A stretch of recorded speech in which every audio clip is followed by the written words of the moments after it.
All right, this is Your Place's Call. You are listening to episode 6 of Theatrical Thoughts. I'm Emily Wyra. And I'm Jessica Fight. And today we are joined by Jared Goldsmith, who played Jared in both the national tour and the Broadway productions of Dear Evan Hansen. Thank you so much for joining us today, Jared. Yeah, thanks so much for having me. We're so excited to have you on. Thank you so much for taking the time. Of course. So how you doing today on this, I think today is Monday? Yeah, I'm doing well. We're about a year into the pandemic and the shutdown of Broadway, which is definitely a crazy time for a lot of actors. But it's also been a really cool time to kind of refocus and figure out what other projects I might want to focus on, what other skills I might want to tap into, what other ways I can kind of hone my craft. So it's kind of been a really interesting year, to say the least, and definitely not a bad one. I've been trying to look at all the positives and look at all the other possible opportunities that have come out of it. So it's been really cool. Yeah. That's awesome.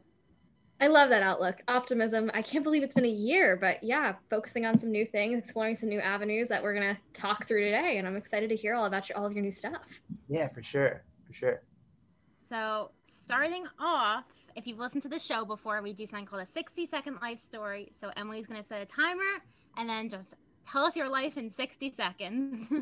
For sure. I will do my best. Okay, so basically, I was born and raised in Livingston, New Jersey. I went to Livingston High School. I went to summer camp at Stage Door Manor for about 10 years throughout my entire childhood. I was really into theater, really into movies, TV. When I was really young, I had a manager that represented a lot of children. I did a lot of commercials, a lot of voiceovers, Blue's Clues, things like that. I was in a few different voiceovers. I narrated a lot of audiobooks. I graduated high school. I went off to college at Elon University in North Carolina. I got my BFA for music theater and studied music and theater there for 4 years. And after that, I did the first national tour of Dear Evan Hansen and then the Broadway production. Simultaneously, was working on a musical called Mazkapan, an original musical I've been writing with my best friend Adam Quinn and myself. We met at camp. We also did Evan Hansen together. And we got to workshop our musical at Texas State University, both in person and online over the last year. And this year, Adam and I are actually working on releasing some original music, which is going to release very, very soon, starting at the end of this month. So yeah, I think that was kind of a general gist of it. I don't know how we're doing on the clock. 1 minute, 5 seconds. That was impressive. Yes, word. Cool. I tried to not talk too fast. No, everybody does, don't worry. This is the part everyone always gets stressed about. So what was it like being in the industry so young? When did you kind of jump in and get started? Yeah, I mean, I feel like I've technically been a professional actor since I was like 5, really, because I was doing Blue's Clues and those little kid projects, that are geared toward kid actors. But, I didn't really feel like I started my formal training until I went to college, when I really was like honing my craft, so to speak. Albeit I was practicing with practical experience until then, even at theater camp or doing the musicals in high school. But even then, graduating and just a young 21, 22-year-old working in the industry then, was a cool experience, especially working alongside other Broadway actors that happened to perform in Evan Hansen with me, that, especially the adults, like I'd seen them in shows when I was in high school or middle school. So it was kind of a wild experience working with them and learning a lot from them and learning about their process and how they might approach the work. I think actors, all creatives, they pick up from other creatives around them when they collaborate. So you kind of pick up little tidbits and hints and tricks as you kind of go. So I think, the more you can work, especially from that younger age, and be surrounded by either professionals or people that have just done it, whether it's in community theater or at the pro level, it always is helpful for the craft, for anyone who's practicing. Yeah, for sure. So when you were like a little kid, you're mentioning you seeing some of your future colleagues like in shows when you're younger. Is that kind of what sparked you to go into the arts, seeing a lot of shows, or how a did little you bit? Yeah, I think my sister was Annie in a community production of Annie when I was about 5 and she was about 10. So that was probably one big moment that I remember for sure, kind of sparking my interest. And it was one of the first few shows I'd seen, but I think also seeing my sister in the role and seeing someone I knew actually doing it, it was kind of like this thing that clicked with me that was like, oh, right, people actually do this. And it's not just, a complete fantasy, like, when I watch the movie Annie at home on TV, because I'm sure I loved that movie when I was a kid. So anyway. Yeah, I think when you see it, it kind of can often make you want to do it. I grew up seeing a lot of shows. So, just living in Livingston, kind of right outside the city, being able to kind of go in and out and see a lot of shows, I think that was part of my inspiration and love, and just kind of seeing it and kind of wanting to be a part of that community so much. Yeah, totally. Do you remember what your first show on Broadway was, or how old were you-ish? Yeah, I think I saw Chicago when I was about 5.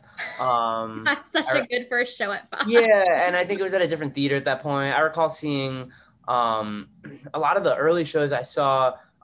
They were like it was kind of in the aftermath of 9/11. I saw the Music Man revival and Chicago and a couple of those shows. And it was definitely like a different energy going on around Broadway.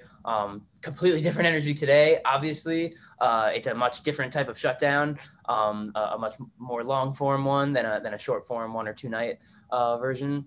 But yeah, I do recall seeing a lot of those shows, and I recall seeing Beauty and the Beast at a young age. I think that one definitely resonated with me because it was Beauty and the Beast. I was familiar with the movie, and it was probably one of those first few shows I was actually able to like keep my 5-year-old self awake for as a young little toddler or whatever.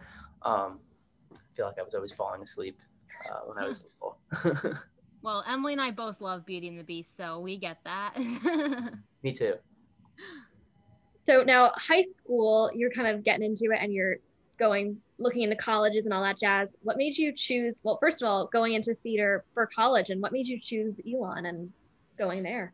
Yeah, I think I definitely knew I wanted to do the high school shows. I'd seen my sister do the high school shows, and I'd kind of watched those. So I think I definitely wanted to start doing that. And I think eventually, somewhere in the high school time, I said, like, you know what, I want to perform full time, and I'd like to maybe study this in school. And I kind of did the BFA shopping around for programs. I kind of decided I wanted a BFA in music theater, and my guidance counselor at the time had given me a slew of schools to take a look at. And, I knew some of the big ones. I knew that, I mean, I sort of knew, but I sort of didn't know. I knew that Carnegie Mellon was a school. I didn't realize they had a huge prestigious musical theater program until I was like 16 or 17. So I was looking into a lot of those programs. I was looking into Michigan. That's where my friend Adam went for directing. So I knew they had programs. And then one of the programs my guidance counselor said was take a look at Elon University, if you've heard of it. And I knew a couple people maybe from Livingston had gone for not music theater related things. I knew someone else I went to camp with went for something completely different, but he went to Elon. So I'd heard of the school, and I think a lot of people from the New Jersey and kind of northern area were going there, not necessarily for musical theater though.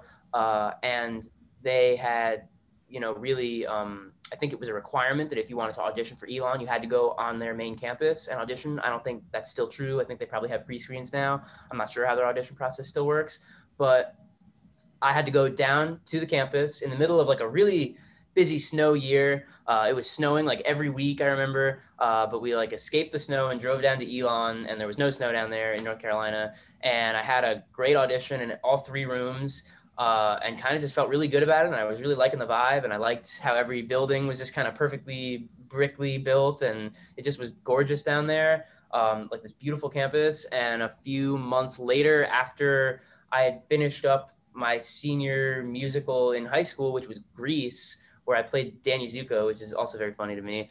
I got a phone call from the head of the music theater program at Elon saying they really liked me in all 3 rooms and they wanted to offer me a spot in the 2018 class.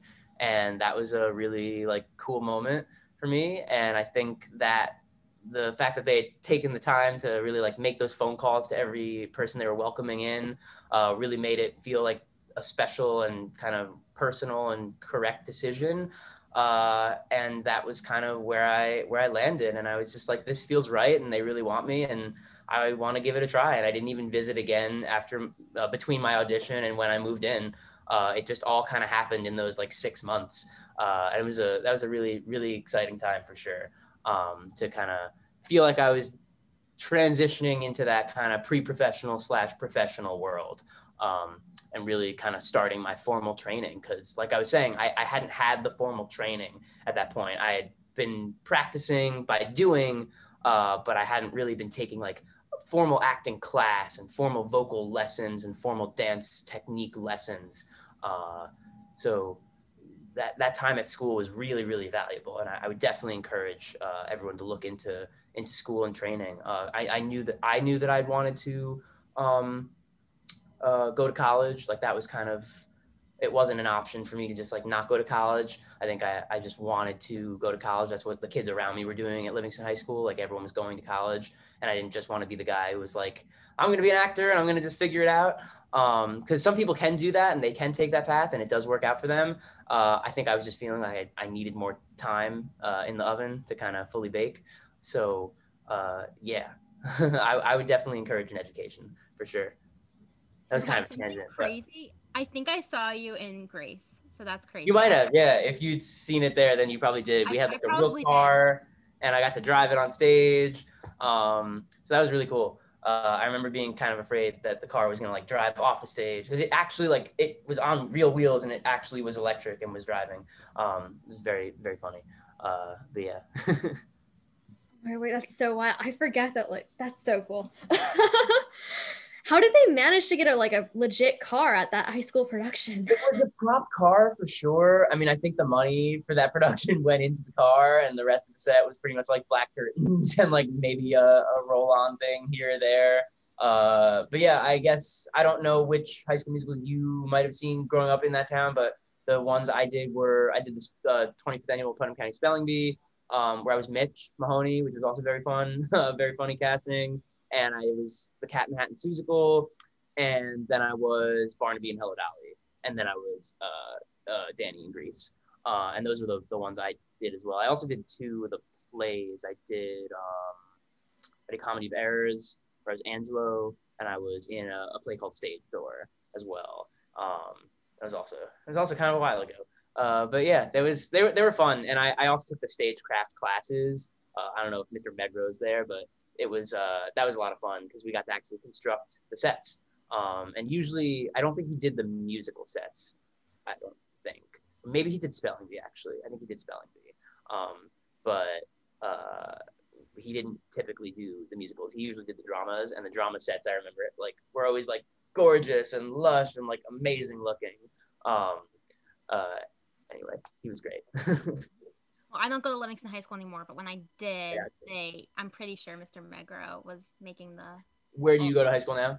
I go to Fusion Academy, Morristown. I got a private school in Morristown. Cool. Yeah. So walk me through, so you're mentioning Elon was like your first kind of dipping your toe into formal training.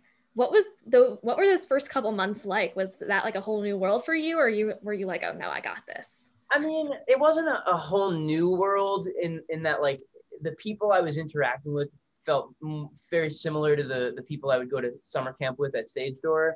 It was of that kind of breed, the typical like theater kids, I guess, who were just hungry to all kind of learn and get better at the art of it all.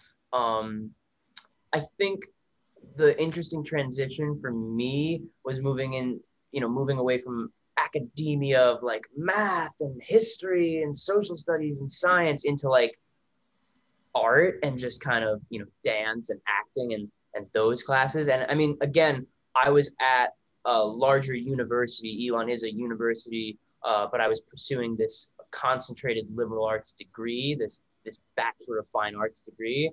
So it was a nice balance in that regard. However, it still was very focused on, your degree comes first. So it was kind of now like saying, okay, like, yeah, you'll take 2 science classes, but that's not your focus here. That's not why you're here. And it's like, yeah, you'll take 1 or 2 math classes to get those general education requirements out of the way, but that's not really why you're here. So it was kind of understanding like, oh, my gen ed classes are important and like I want to do well in them. And like I did. And I had that training from Livingston High School to know that I would do well in them. And that made it that much easier. And it was kind of just like reminding myself I can shift focuses and like, you know, figure out what is important. And, you know, it became a different type of training. It's like going to acting class and then your homework time might be in a dance studio practicing your turns, or in your practice studio practicing your scales and, you know, warming up your voice and singing. It's just a different type of training ground, almost a boot camp, if you will. But definitely a very nurturing environment. And I learned so much. And, you know, the biggest thing I learned is that the learning never stops. And I still consider myself a student, and I always want to be a student who's curious. I still take class, I still take acting class, even on Zoom, because I can, and because I want to keep the muscles in tip-top shape, especially when I have a self-tape audition or something coming in. I want to just feel like I know what I'm doing, and it's just kind of routine and it's practice at this point. So yeah, it was definitely a bit of a shock, I guess, the first few months of college, because I think it is for anyone. But it was a good shock, and it was a kind of a good transition. And I mean, the way I've kind of looked at it, you know, my young adult life, at least, I feel like the fun really kind of started from that moment I finished high school and really got to start doing and pursuing what I loved. That's amazing. So what would you say is like your favorite aspect, or was your favorite aspect of college? Like if you have a favorite memory or something of that sort? Ooh, I mean, oh my, I don't know. If I had to like boil it down to one thing, uh, you know, I think the getting into college was like super awesome, and the graduating of college alongside knowing that I was doing Dear Evan Hansen at that point was like a perfect bow around that entire package. And I realized that most people don't have that perfect of a college experience, especially in this industry. It does happen, and I've heard of it happening, and it's happened to several other kids I went to school with. But it doesn't always happen that way. So for me, I think that is like a cool moment. And like, so the moment getting in, the moment hearing about Dear Evan Hansen while I was at Elon, like that was really cool and just kind of a surreal moment. We also did a really special thing at Elon called Grand Night, which was like this giant review of everyone kind of singing and making their own choreographed song and dance routines. And it was always really kind of a special moment. We would always sing the same song for the finale every year. We would do it. Yeah, we would do it once a year. And the song was written by Elon alum as well. So I think that was kind of a special moment for sure. The Grand Night every year, and kind of watching each class come in and each class graduate. That was really cool. That's awesome. Now, talking about Dear Evan Hansen and that you had already booked it at that point, what was the audition process like for it, and how did you find out that you booked the role of Jared? Totally. The audition process was definitely pretty intense, but I don't think it was, you know, any different from how typical Broadway musicals are cast these days.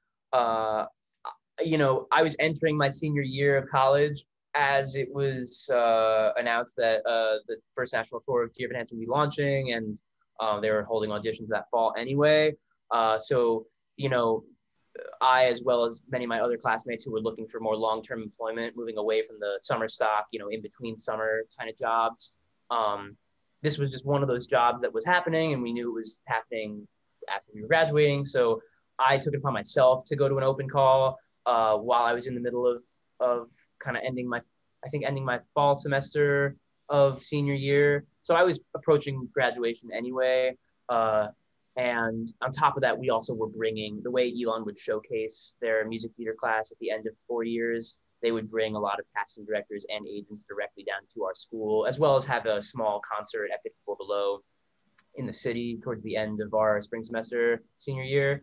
So I ended up auditioning for the show. I went to an open call. I got a few callbacks later down the line.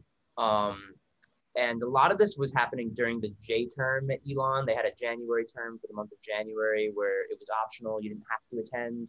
And I didn't need to at that point. I'd finished most of my requirements. So I was able to go to the callback with the casting director. And then there was a third callback with the director of the show, Michael Greif, And then the final callback happened, I think, at the beginning of my spring semester senior year, where I had to fly back from Elon, and I met with the casting director and the producers and the creatives and the whole writing team and the book writers.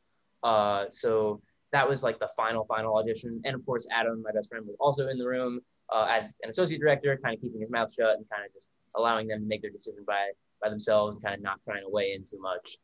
So that was really wild. We kind of never looked at each other when we went into the room. Like, he would look one way and I would look another, and he would kind of look down, his hands would be sweating, and we just kind of wouldn't acknowledge it. But yeah, that kind of was the short version. There were about 4 different auditions, and the truth is that from the time I booked it until the time I'd started was kind of this long, exciting waiting period. A lot of actors say that's sometimes the most exciting part, like between when you book it and between when you start it.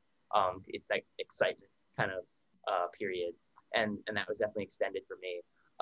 But yeah, I pretty much graduated knowing I was doing the show in some capacity. At that point, they were, saying, we'd love to offer you the role, Jared. We will figure out, whether you'll be on Broadway or tour or whatever capacity that looks like. And I was just excited to kind of be jumping on board into a show after graduating. That was kind of like a humongous win for me. So I didn't really care where I was going. And the truth is, doing the tour right after school was so perfect because I wasn't tied down to really living anywhere. I just graduated. I was young, or I'm still pretty young. And yeah, I got to perform this show for the first time in 25 different cities who had never seen the show in their city before. So that was definitely a really, really special experience. That's so cool, especially the fact that you didn't even know if you were booking it for the tour or Broadway. So yeah, the truth is they were holding auditions for both. They knew that the original cast was kind of transitioning out and a lot of them were leaving soon. So they were basically holding auditions simultaneously to look for 2 companies to fill out the first replacement cast of Broadway and the first national tour. So pretty much everyone that was auditioning at that point was auditioning for multiple companies because they were launching that second company. And at that point they were trying to figure out what worked, and they wanted to maintain what they knew worked. The show had won the Tony for Best Musical and several others, so they knew certain cast members were working and what they were doing was working. So they wanted to not find people that could replicate what the original cast was doing, but they did want to find what they knew would work, or what they thought at least would work. So, eventually then we got to rehearsing and we got to explore and play around with each other a little more. And, there's something magical about opening a new company together where they can all play off of one another. Whereas when you step in as a replacement, you're kind of more stepping in and you're kind of just filling out that puzzle piece rather than starting a full puzzle together, if that makes sense. Yeah, definitely. So set aside the kind of excitement of starting a new company, what would you say was your favorite part of being on tour, especially in contrast to Broadway experience? Yeah, I think the traveling was really cool. Kind of just visiting each new city, and it was like a new little adventure that would last 1, 2, 4, 6 weeks. We were in LA for 6 weeks, we were in Chicago for 4 weeks, we were in Boston for 4 weeks, DC for 5 weeks, Fort Lauderdale for 2 weeks, Atlanta for 1 week. So it just was kind of this this wild ride. And I think for me, some of the highlights were, trying new foods in every city. I think that was like a must for me. And, exploring the new theater in each city and kind of learning how to play to a different theater in each city, different house, different size venue. That was kind of really cool. And just sort of seeing the backstage setup in each city and how that kind of changed and transitioned. Those were definitely highlights. And, like going to Disney and those fun things that just you had the days to be able to do while on tour. Just the exploring part was really cool. And the truth is, now looking back in this past year of COVID, I'm so grateful that I got to do all that traveling in that year's time, because I don't know what the future of that will look like. I'm sure it will resume in some capacity and eventually its fullest capacity like it once was, but I don't know when exactly. So I am really grateful that I got to do that immediately after college. Yeah, incredible. That's definitely a good way to start your adult life. Yeah, for sure, for sure. So going off of that, you went from tour to Broadway. So how did that happen? Slash, how was that transition? Yeah, that transition was pretty simple. A lot of the touring company ended up moving to the Broadway company just for simplicity. Again, they knew that we had worked in the roles and we knew the roles well at that point. We knew our lines, we knew the staging, and the difference between the tour production and the Broadway production was pretty much not next to nothing, other than that the Broadway stage literally is a little bit smaller. The deck is built smaller, and it's also built to be raked. So it's slanted a little bit, and eventually it pulls on your lower back if you're not careful. So learning how to work the rake was kind of one of my biggest transitions to Broadway. Like that was kind of an interesting adjustment that I had to make. And the only reason they rake the stage for this show in particular is so that the floor projections are visible to the audience. It's a sightline thing. And it would be a little too difficult to do that on tour, and the stage is bigger anyway, and the houses are bigger, so it doesn't matter as much. But other than that, yeah, I mean, the numbers on the stage, like a few of those things were different, but really the transition itself was pretty easy and seamless. I had finished the tour. I think at the end of September in 2019, we had about 2 weeks off, and then we had about 2 weeks of very casual rehearsal, which was just with us and a stage manager and maybe a few understudies playing and filling in some of the other roles. It wasn't a big rehearsal process like when we first launched the tour, where we had the director and all the writers there doing book work and table work with us. At that point, it was assumed we all kind of knew it, and we were going to transition our performances over. And the only thing we had to really work with were a few newer folks. For example, I was doing the tour with Ben Ross and Stephen Anthony, and then we moved over to the Broadway company, and we were working with Andrew Feldman and Michael Lee Brown and some other great folks, Zach Pizer, who then joined. So it was kind of just like working with different people, but we were kind of used to that anyway, because when an understudy would go on for Evan or Connor or any of those roles, like that would keep us on our toes. I like when understudies go on. That's something you don't really get to experience until you're really working in a long-term show like this. Because even at summer stock, when it would be a 4-week engagement, or high school, college, it's only a weekend or 2 weekends. You just don't really. It's pretty rare an understudy like goes on, like at least in my experience. So that was pretty cool. Just kind of the opportunity to do the same show and the same production with different people filling in the different slots and roles and costumes and all that. I love that. But yeah, the transition, I mean, we found out probably a few months before the tour had ended, as kind of contracts were renewing, and it was around that time. And I was really happy to do the show with new folks and with some of the same folks. It kept it kind of both familiar and fresh at the same time. Yeah, that's awesome. Yeah, it was really cool. The other thing I'll say about the Broadway company, because it was running so much longer, and the contracts hadn't been lining up in the same way, I was doing a lot of the put-in rehearsals as well. So like I was there when Andrew Feldman was leaving, and we were replacing him with Jordan Fisher. So we had to do Jordan Fisher's put-in. And the put-in rehearsal is basically where the actor that's being put into the show is in full costume, full mic, makeup, everything. And the rest of the actors just kind of show up, they put their mics on, they're not in costume.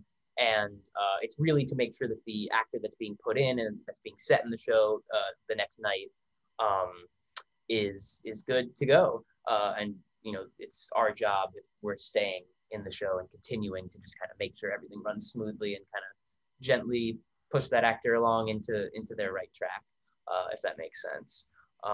So that was very common in the Broadway production, doing rehearsal for new actors, especially when a new Evan would come in. They were very much, because Evan's the titular role, they want to make sure that would run smoothly.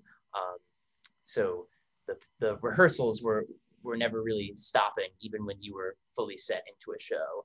There was often still rehearsal going on.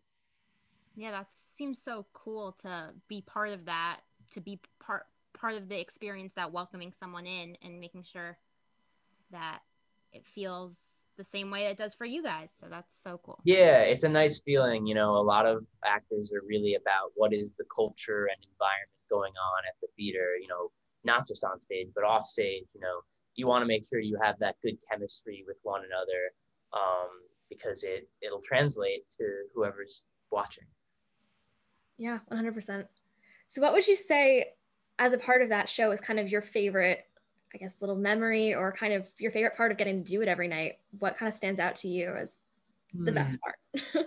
I guess I always think of, like, you know, half hour and like Places to the Top. You know, it's typically just a half hour call. You usually show up sometime before half hour at the theater, and then at half hour it's kind of like the 30-minute go time to get your costume and makeup or warm up, whatever it is you got to do.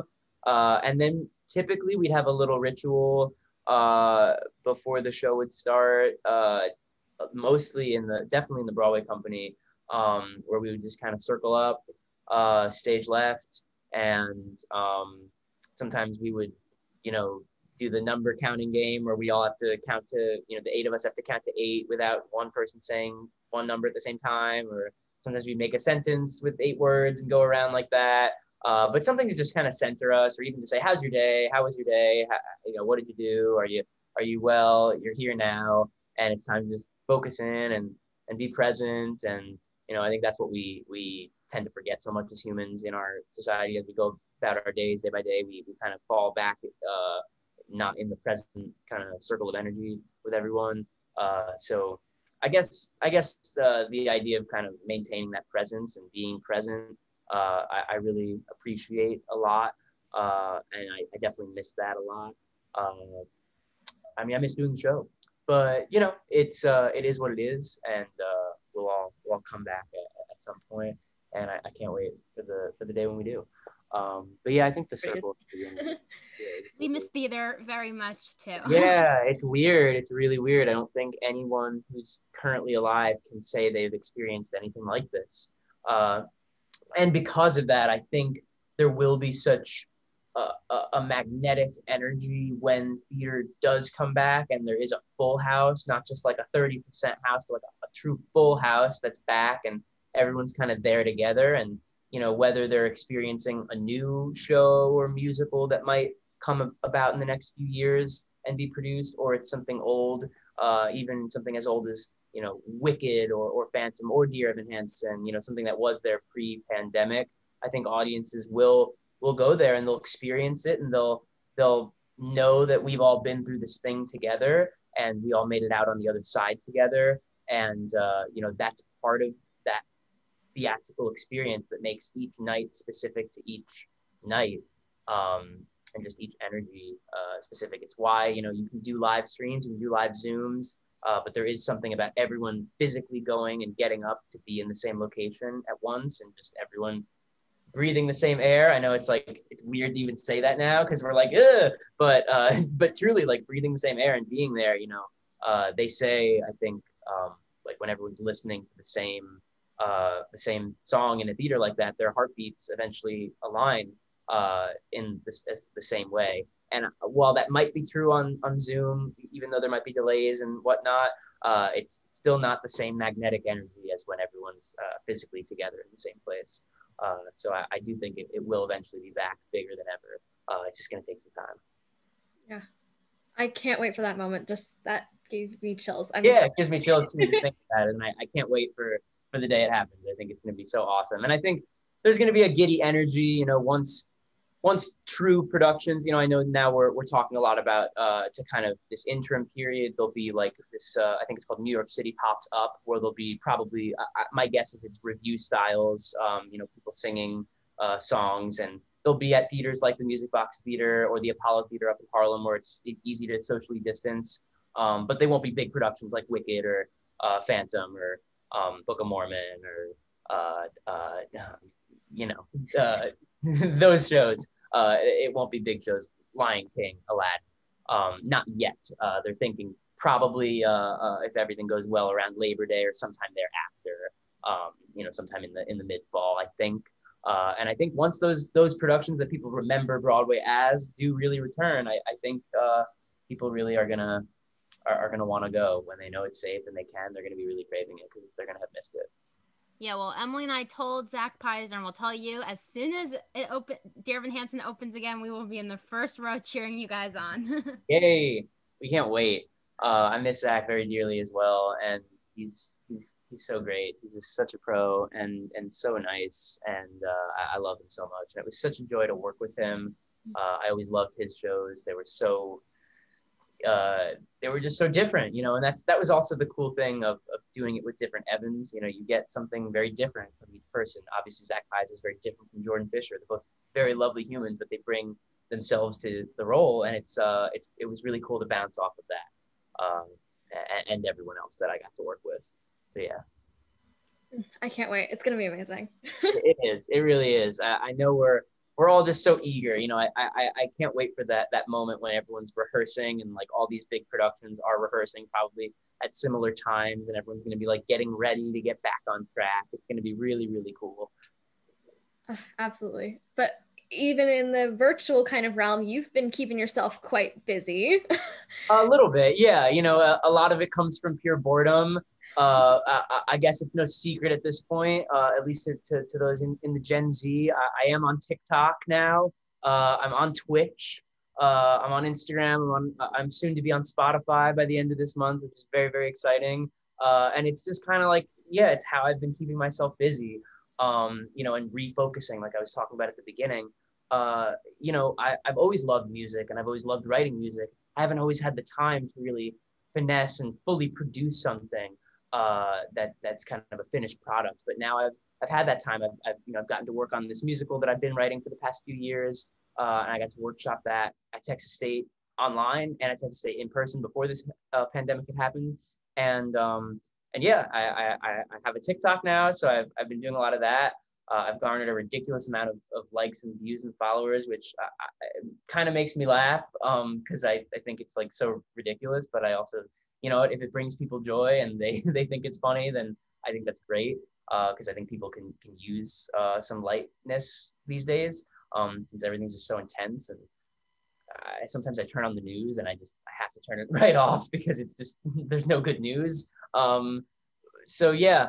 I've been keeping myself busy like that, and it's fun, and it's just something to kind of keep busy while we're still a little stuck inside, but very, very soon are moving out, which is also very exciting. Yes, definitely. So can you tell us a little bit more about your musical that you're writing?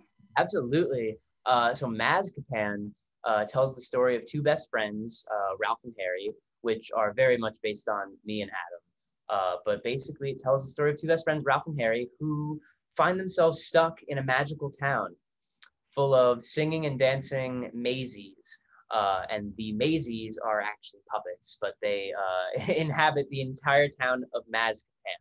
And the Maisies of Mazkapan see Ralph and Harry, and they go, "Oh my gosh, you're two humans. You don't look like us.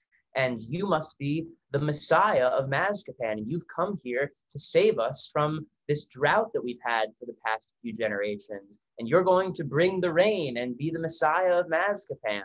And that's the short setup. And they basically now have to assume the role of the Messiah in Mazkapan for the weekend. There are a lot of other characters that come along. It's a really fun, just splashy, tropey musical comedy. And we really have loved it since its inception. We've been talking about it for probably close to 7 years, and we finally started writing it about 3 to 4 years ago. And it's been a lot of writing and rewriting and editing and drafts and new drafts and new drafts and new drafts and new songs and new songs, and just making it perfect. And we have this time now to make it perfect, and we're not really on a rush for anything. So we want it to just be perfect. We think a lot of young artists do tend to rush making products, and they want things to be finished and realized and seen quickly, and I understand that eagerness as well. And now there's such a weird blurred line between what is art and what is content and what is noise and et cetera, et cetera. And I think there's a place for all of them. I think there's a place for content and there's a place for art, and I think there are differences as well, which is why I kind of have been dabbling with a lot of it all. And I don't know, hoping that I'm kind of doing the right thing in each one. But we're kind of just doing what we think is right, and I think that one day it really will be realized, and I can't wait for it to be, for the final version of it to really be seen one day. I think people are gonna like it. I'm like very excited to see this eventually. That's so awesome. Yeah, it's a really, really big, lavish musical, and I don't want to give too much away. We had a really successful workshop at Texas State, using their students who are so tremendously talented, and we did get to record the whole thing, and we've kept it. We've kept it pretty under wraps in terms of what the public is available to view. You can find some information about it online, such as we had a concert of it almost 3 years ago now in New York City. Much has been changed since then. Yeah, it's been, like I was saying, a lot of drafts and redrafts, and we don't want to rush it. I think it takes time to write a musical. There's a reason it took Lin-Manuel 5, 6, 7-ish years to write Hamilton. Like these things do take time. So we've just been trying to do it the right way and take the time. And now we've had the time with this closure of Broadway, which we wouldn't have had otherwise. So it is looking like, looking at it with a perspective like that. And, there's also only so much we can do at the moment, given what is available to us. So, we're doing what we can, but we love it. And one day, people are going to love it too. That's amazing. So is this your first kind of dipping your toe into the not acting side of theater, or have you had experience prior? I think it's my first time trying to claim it, I guess. I've definitely taken writing classes, throughout high school, college, etc. But I think I tried to consider myself more of an overall artist and an actor/manager for myself. It does feel like these days that's what actors have to do, especially as we're seeing the actor influencer line blend together, like I was saying earlier. So yeah, it's my first time kind of claiming it. I do think writing is something that oftentimes is like you got to learn by doing, and taking advice from mentors. Adam and I have had several conversations with people like Andrew Lippa, who we really respect, with Benj and Justin, who wrote Dear Evan Hansen, who've taken the time to kind of give us their honest feedback on our writing and how it can be improved. And it's like at the end of the day, Benj and Justin were just two guys who went to Michigan for their BFA in music theater as well. So they were also actors. I find that a lot of times when you're younger, you see kind of the theater community around you. It manifests itself in that like everyone who's there is just an actor, because there aren't really opportunities for like, a 6-year-old to be a stage manager, and there aren't really opportunities for like even a 13-year-old or a 15-year-old to be a director. They just don't exist, unfortunately, and that's for the better, probably. But yeah, so I think these are some of the careers that, as you kind of age, you kind of figure out, some of it is by doing, and I'll try doing and see how it goes. So yeah, it kind of is my first kind of dipping the toes in. I've now been working on Mazkapan for like 4 years, like I was saying. So I kind of just consider it routine. And Adam and I have been working together since we were 9 and 11 when we first met. So we very much understand how each other's brains operate. And, we've been singing and fooling around together at the piano since then. Like we were doing the talent shows at summer camp and all that. So we have that kind of performer / musical theater performance writing energy anyway. So it's kind of just been working on that. And what's been really nice is this past year moving a little bit away from Mazkapan into just music and this pop music that we're releasing, and seeing the differences there. We found in many ways it's a lot easier just writing songs that don't have to puzzle together in with an entire story and characters and a book and a plot and all these other elements. It's a whole different world in just specifically music production rather than a full-scale production of a musical. Yeah, no, 100%. And that must be so special that you guys get to work together and you're so close. Like that must be such a cool experience. Yeah, it really is kind of a dream come true when we take a step back and really look at it in awe and say, you know what, like this is so cool that we get to do this and that we get to do it together, and we kind of just get to choose the story we want to write and live. Literally, you know, it's we look back and we tell, you know, we'd say, oh my gosh, you know, if we told our 9 and 11-year-old selves, like, you know, hey, you know, several years from now, like Broadway's going to be shut down, but like you two both worked on it. You worked on a big musical that was like a big success. And then you got to work on your own musical that you wrote together. And then you got to work on your own pop music that you wrote together and released together. Like, I think we would both really pat ourselves on the backs and be really proud of ourselves. As you should be. It's pretty incredible. That's exactly what I was going to say. So you guys are releasing some music coming up pretty soon, right? Yeah, our first single under Jared, it's just Jared. It's called Back on Track, and it's going to be releasing March 26th.